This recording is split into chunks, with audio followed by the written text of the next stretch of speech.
அமைதி அருளும் இறைவா, உம்மை போற்றுகின்றோம். நெஞ்சில் சுமக்கும் இறைவா, நீதியில் நிறைவே இறைவா, சுமை தாங்கியே இறைவா, புகழ்ந்து போற்றி ஆராதிக்கின்றோம். ஆண்டவரே, எனக்கு எல்லாமே நீங்க தான்.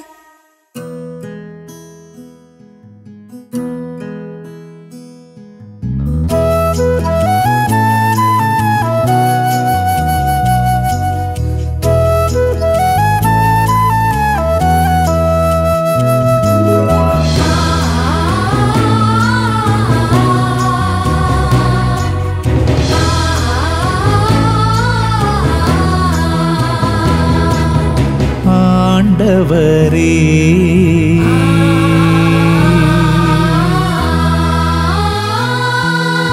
ஆண்டவரே, என் இறைவா, நீர்தாமே என் உரிமை சொத்து.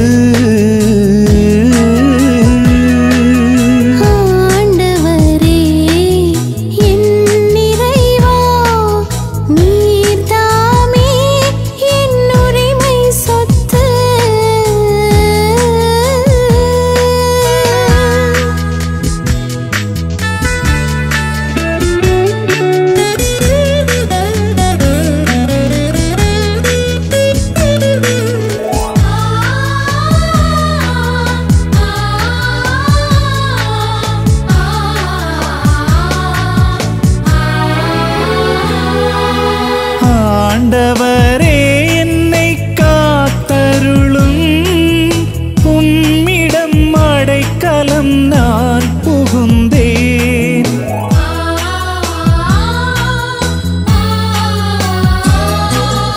ஆண்டவர் நீர் என் தலைவரன்றோ, உமையன்றி வேறேது செல்வமுண்டோ. ஆண்டவரே, என் இறைவா, நீராமே என் உரிமை சொத்து.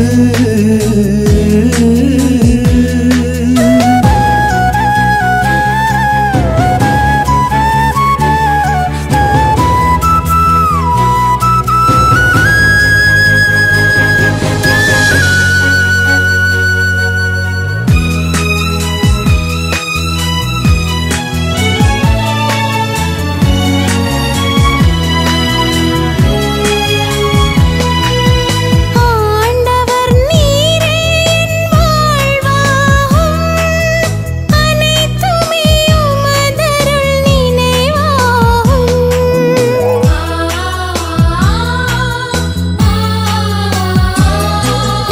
அறிவுரை வழங்கிடும் அன்பரும் நீர், அறவழி நடத்திடும் மாயரும் நீர். ஆண்டவரே, என் இறைவா, நீர்தாமே என் உரிமை சொத்து.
லூக்கா எழுதிய நற்செய்தி அலகு 19 இறை சொற்றொடர்கள் 1 முதல் 10 முடிய.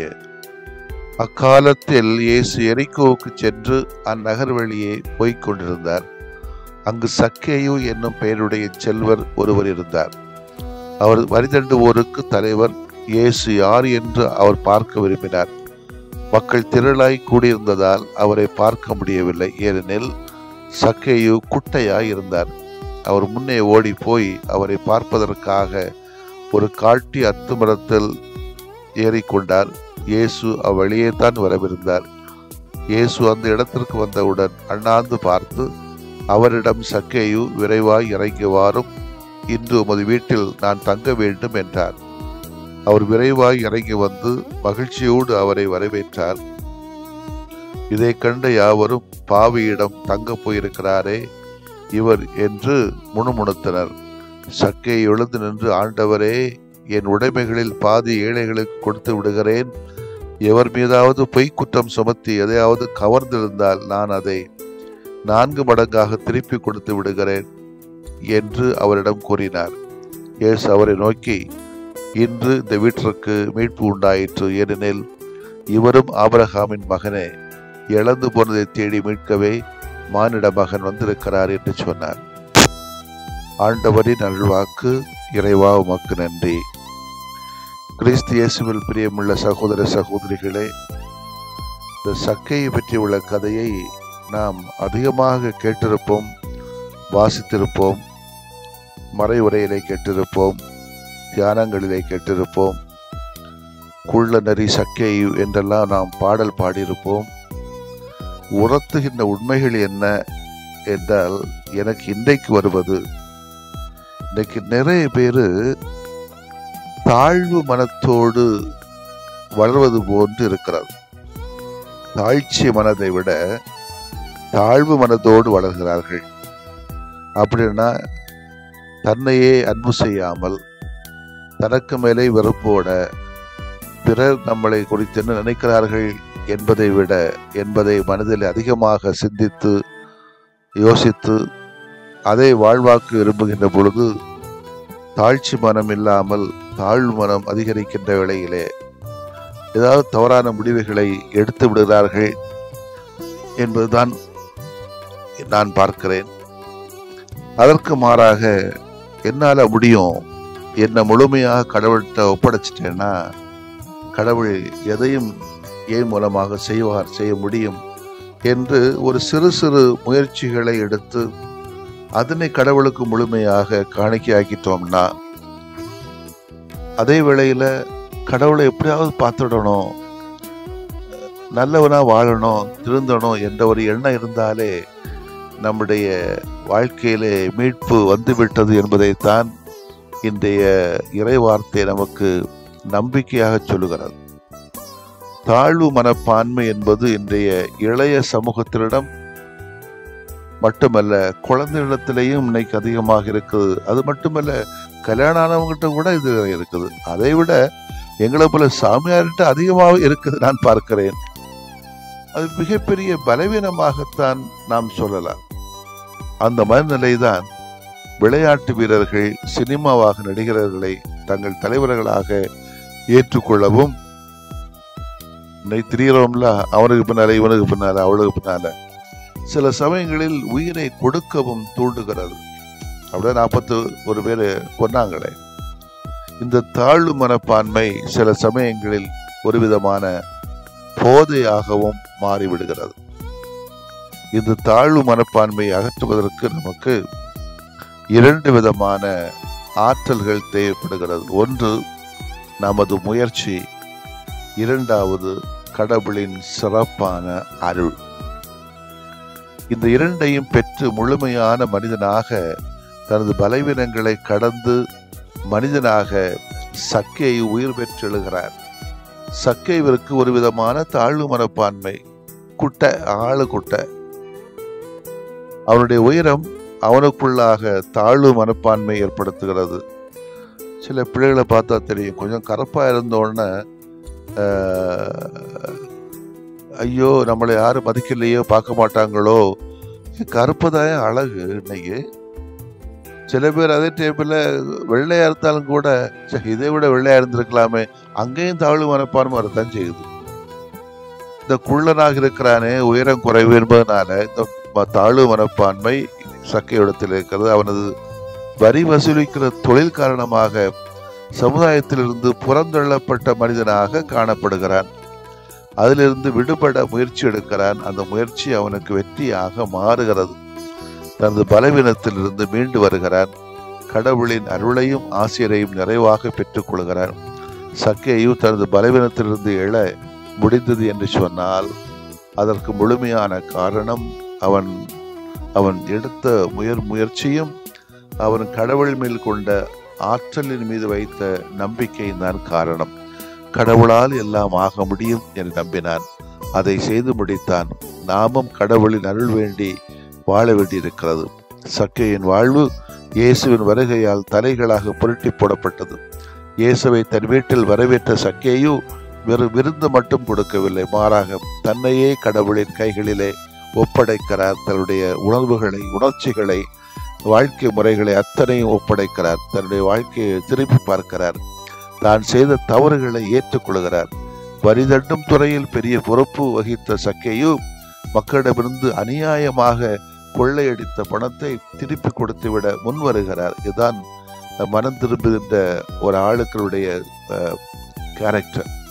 ஏழைகளுக்கு தன் செல்வத்தில் பெரும் பகுதியை செலவழிக்க தயாராகிறார். இயேசுவை சந்தித்த சக்கேயு பழைய நிலையிலிருந்து புதிய நிலைக்கு வருகின்ற புதிய மனிதராக மாறிவிடுகிறார். இதுவே நம் வாழ்விலும் நிகழ வேண்டும். இயேசுவை நாம் சந்திக்கின்ற தருணங்கள் ஏராளம் உண்டு. நற்கருணை விருந்தில் பங்கேற்பது இயேசுவை நம் உள்ளத்தில் ஏற்பதுதான்.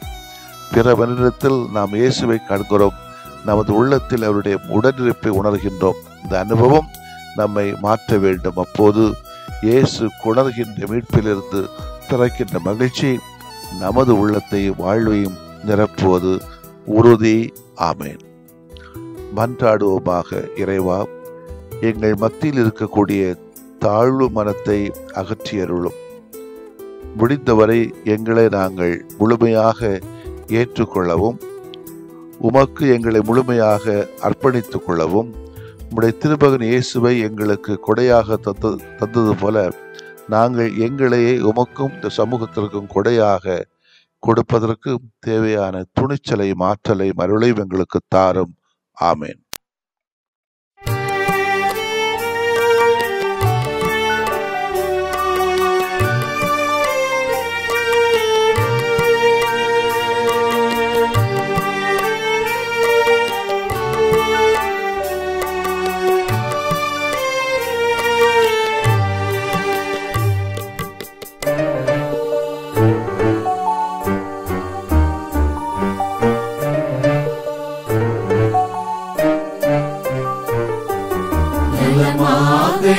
வாழ வரம் தாருமே, எம் நிலை மாற்றி உனில் வாழ நலம் தாருமே. நலமாக யாம் வாழ வரம் தாருமே, எம் நிலை மாற்றி உனில் வாழ நலம் தாருமே.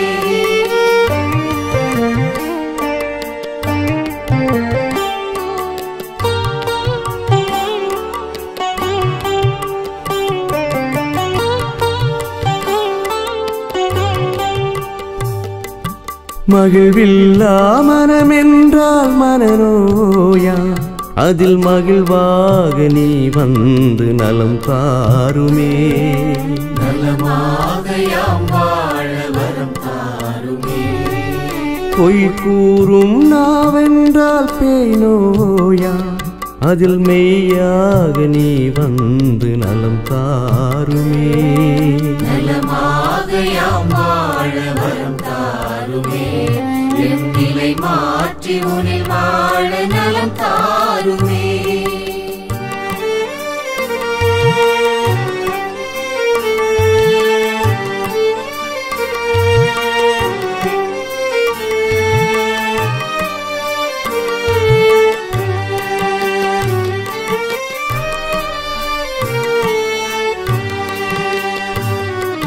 பாராட்டா பண்பென்றால் பகை நோயா, அதில் பண்பாக நீ வந்து நலம் தாருமே. நலமாக யாம் வாழ வரம் தாருமே. சினமொன்றே குணமென்றால் சிரம் நோயா, அதில் சிரிப்பாக நீ வந்து நலம் தாருமே. நலமாக யாம் வாழ வரம் தாருமே. எம் நிலை மாற்றி உனில் வாழ நலம் தாருமே.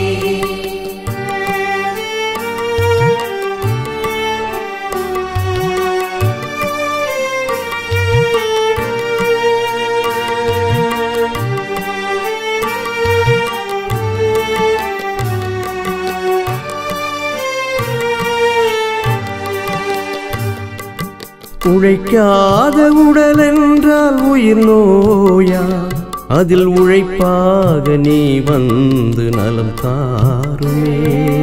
நலமாக யாம் வாழ வரம் தாருமே. கனியாத உளம் என்றால் கடும் நோயா, அதில் கனிவாக நீ வந்து நலம் தாருமே.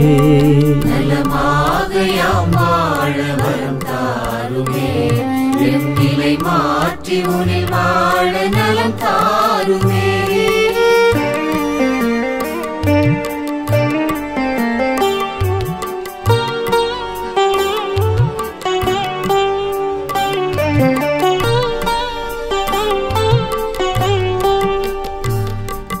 நல்லெண்ணம் இழந்திட்டால் உளநோயா, அதில் நல் உணர்வாய் நீ வந்து நலம் தாருமே. நலமாக யாம் வாழ வரம் தாருமே. நம்பிக்கை களைந்திட்டால் வாழ்வில்லையா, அதில் நலமாக்கும் நீ வந்து வாழ்வாகுமே. நலமாக யாம் வாழ வரம் தாருமே. எம் நிலை மாற்றி உனில் வாழ நலம் தாருமே.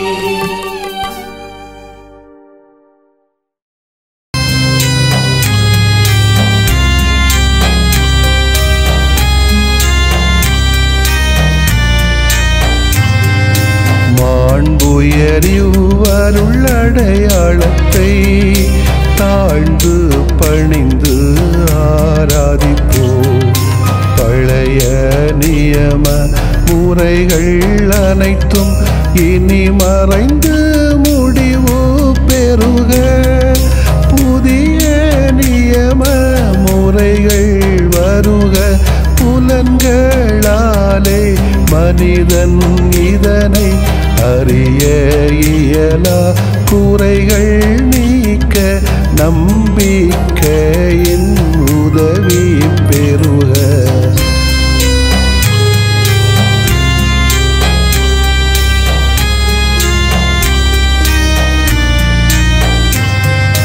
தந்தை அவர்க்கும் மகன் அவர்க்கும் புகழ்ச்சியோடு வெற்றியாக்கும்.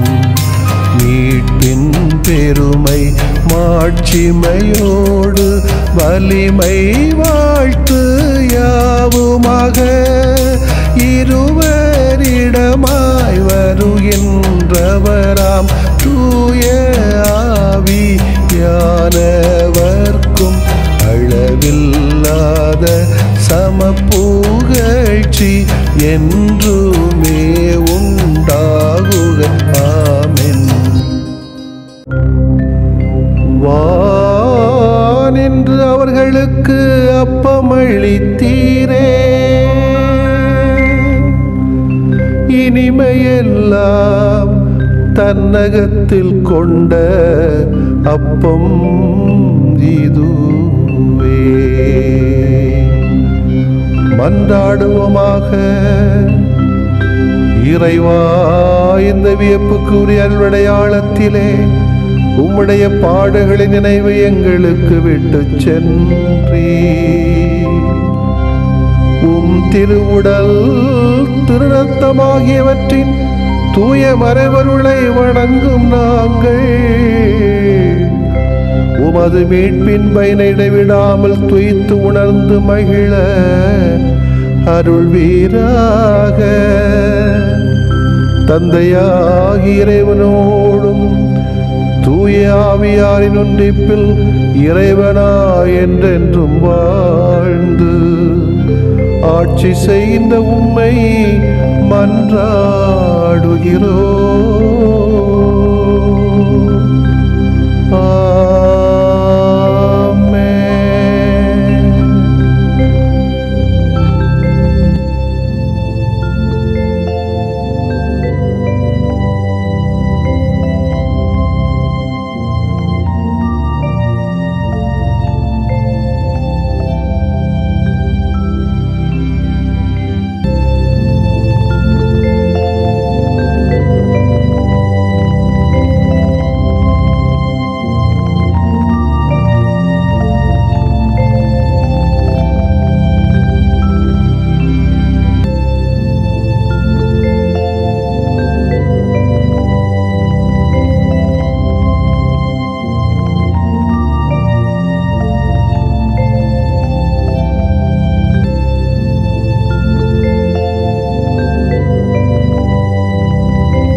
மெய்யான புகழுக்குரிய தூய இறை நன்மைக்கு எல்லா காலமும் தொழுகையும் புகழும் போற்றியும் ஆட்சிமையும் உண்டாக கடவது. போற்றியும் ஆட்சிமையும் உண்டாக கடவது. தந்தை, மகன், தூய ஆவியாரின் பெயராலே ஆமென்.